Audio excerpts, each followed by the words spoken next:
This year, there are many positive things to report. We'll be seeing the opening of the Jaguar Land Rover plant later in the autumn and going into full production early next year. Jaguar Land Rover, as many people will know, have launched their new model into which the engines made in Wolverhampton will go. So this is clearly very good news for us, but we cannot rest on laurels of past achievements.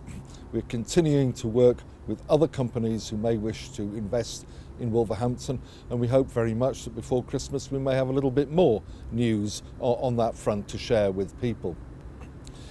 In the case of the city centre, and I know the city centre and the number of empty shops has been a cause of concern for many people in our community and indeed for us at the council.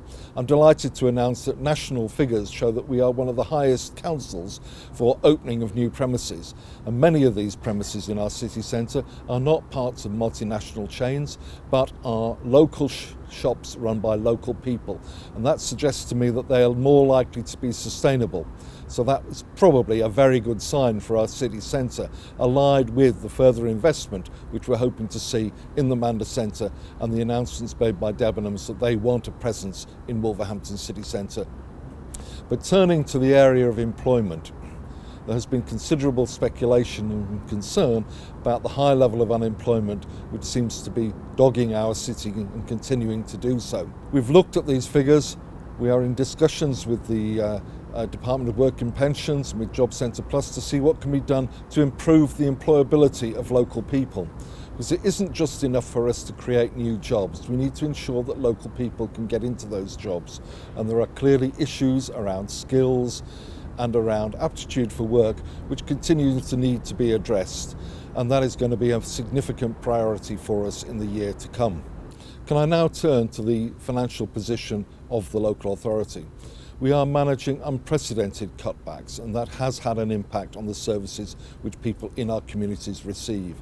We are having to impose cuts that none of us want to impose, but we are optimistic that once this particular period of recession and public sector spending restraint is out of the way, we will have a structure on which to rebuild some of those services which we so desperately need. And I think it's important that we emphasise that there is still good news in our city.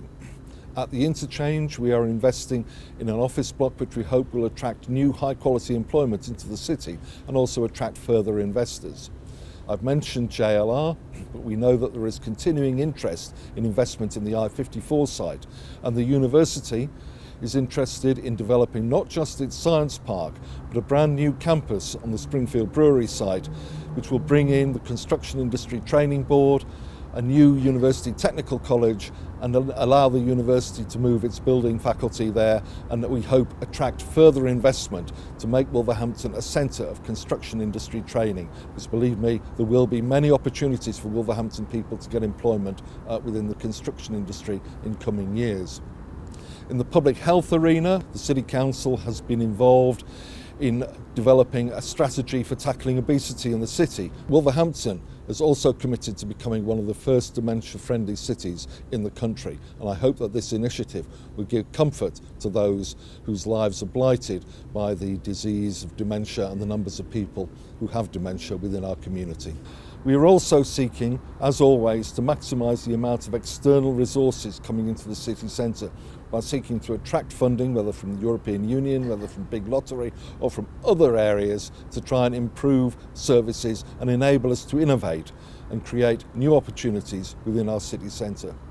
I hope that people understand that despite the challenges that face our city at this critical time, we are doing all we can to try and ensure that people actually benefit from the changes and from the services which we are continuing to develop within our city.